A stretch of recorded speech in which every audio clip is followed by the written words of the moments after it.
welcome back to my YouTube channel नतुन एटा video पुनर्बार स्वागतम আজি ঘপছে ভিডিওটো বনাবলগীয়া হ'ল কাৰণ মই আজি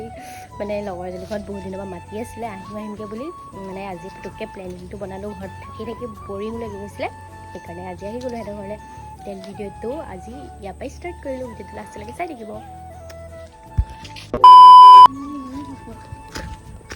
আমি এতিয়া চিঙিবলৈ আহিছোঁ কি মলা লিচু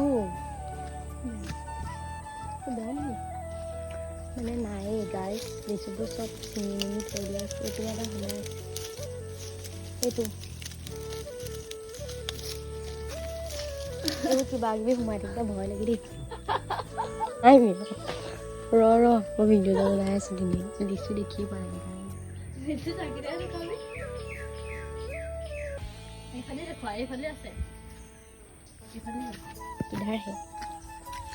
কিধাৰ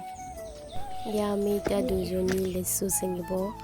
বিচাৰি আছোঁ মানে বহুত ওপৰত লাগি আছে লিচুকেইটা দেখি পোৱা নাই যিকেইটা তলত আছে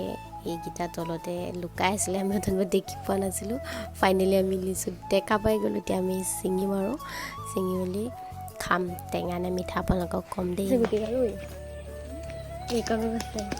গোটেইগাল লিচি আছে চাহ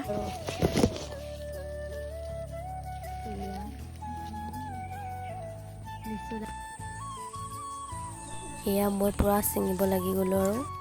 এয়া হাতৰ ওচৰতে পাই পিনে ধুনীয়াকৈ ছিঙিলোঁ এটা আৰু মানে আৰু ছিঙি পিনে চকীত থৈ দিয়া হ'ল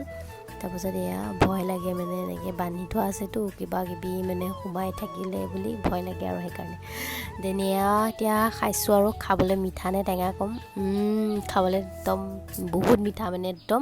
টেঙা অকণমানো নাই খাই বহুত ভাল লাগিলে মোক মাতি মেলি নিজে মোবাইলত বিজি মই যামগৈ ঘৰলৈ মই গাইছ ইমানে হাগিছে আজি ইমানে হাগিছে মানে এই উঠিব পৰা নাই এতিয়া এই কি খোৱালে জানো হাগনি হৈছে ইমান হাগনি হৈছে কি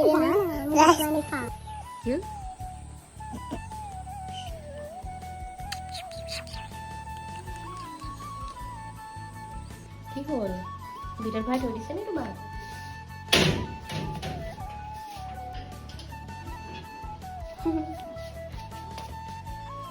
चलो अंदर में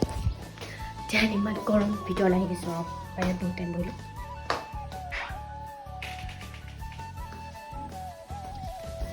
A few moments later আমি এতিয়া অকমান ৰাতি এতিয়া কিটা বাজিলে চাও টাইম জানো 7:30 হ'ব হ'ল আমি এতিয়া এনে অকমান হুস্কাব কাৰণে ওলাই আহিছো আন্ধাৰ ৰাস্তা বহুত সুন্দৰ লাগা হয় খালি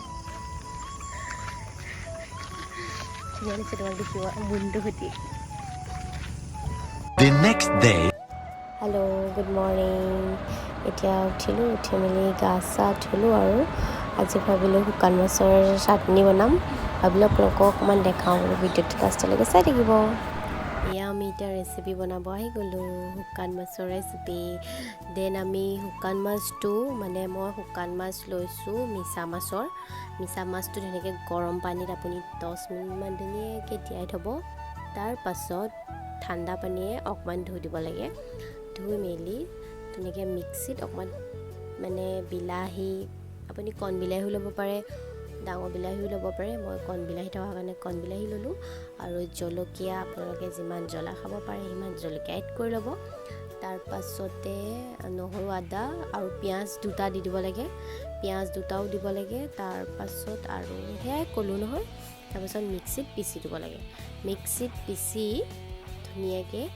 আপুনি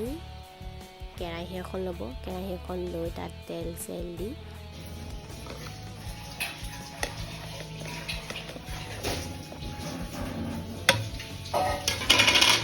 তাৰপাছত আপোনালোকে কেৰাহীত দিয়াৰ পাছতেই অলপমান টাইম ভাজিব লাগে আপুনি মছলা দিওঁ বুলি ক'লেও মছলা অকণ দিব পাৰে গোন্ধৰ কাৰণে তাৰপাছত খুব ভাজিব লাগিব আপুনি 10 মিনিটমানৰ কাৰণে কাৰণ সেইটো অকণমান পানী গ্ৰেভি টাইপ হৈ থাকে যে অকণ শুকান কৰিব লাগিব তাৰপিছত ৰঙচুৱা হোৱাৰ পাছতে ৰেচিপি কমপ্লিট আৰু এই ৰেচিপিটো আপোনালোকে ঘৰতো ট্ৰাই কৰি খাব যদি ভাল পায় কমেণ্ট কৰি চবে জনাব